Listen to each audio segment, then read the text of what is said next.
The World Cup doesn't create tribal behavior, it reveals something humans have never escaped. Imagine this: a normal guy from Argentina and a normal guy from France. They have never met, they don't know each other's names, they have never heard each other. I would give them one football match. And suddenly, they're enemies. One victory can make millions celebrate, one defeat can make millions cry. People scream, people fight, some people even destroy their own cities. Over 22 people chasing a ball. Sounds ridiculous, but here's the strange part.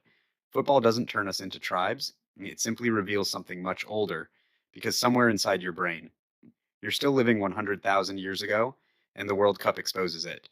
Why humans needed tribes. For most of human history, being alone meant death. No tribe, no food, no protection, no future. Humans survived because they belonged, and evolution rewarded belonging. Your brain learned one simple rule: us means safety, them means danger. Back then, that rule kept us alive. But thousands of years passed, civilizations appeared, technology appeared, football appeared, and yet the software inside your brain never changed. The tribe changed, but the instinct remained. Ancient humans had tribes. Modern humans have countries, football clubs, political parties, religions, online communities, different names, same brain. Why fans say, "We won." Have you noticed something strange? People never say. They won, they say, "We won," even though they never touched the ball.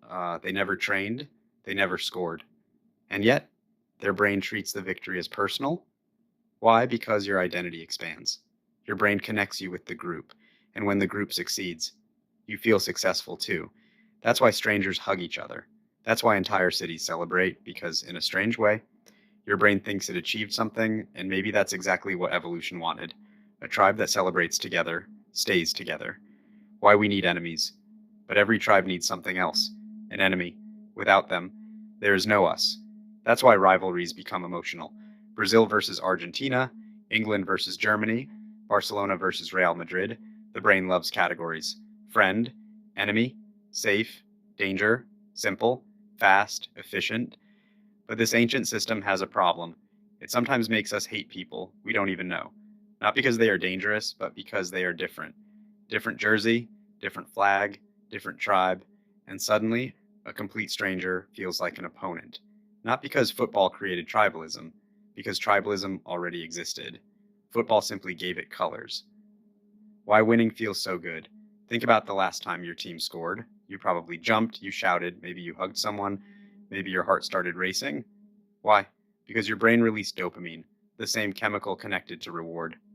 Thousands of years ago, victory meant survival, more food, more safety, more opportunities. Today, it's just a game, but your brain doesn't know that. Deep down, it still reacts like the tribe has conquered something important. That's why one goal can make an entire nation explode with joy. And that's why sports feel bigger than sports, because to your brain, victory still matters. Why losing hurts. And if winning feels amazing, losing feels painful, really painful. People cry, people become angry. Some people can't sleep, some people stay sad for days. Logically, everyone knows it's just football. Emotionally, your brain disagrees, because for ancient humans, social rejection was deadly. Being separated from the tribe meant death. And that's why defeat feels personal, because your brain doesn't distinguish very well between you and your tribe. Their loss becomes your loss, their pain becomes your pain, and suddenly, 90 minutes affects your entire week. Why billions stop everything? Here's something incredible: the world never truly stops. Businesses continue, wars continue, life continues. But during the World Cup, billions of people pause for 90 minutes. Humanity synchronizes, different languages, different religions, different cultures, watching the same event, feeling the same emotions, laughing together, crying together, celebrating together. Ancient humans had rituals. Modern humans do too.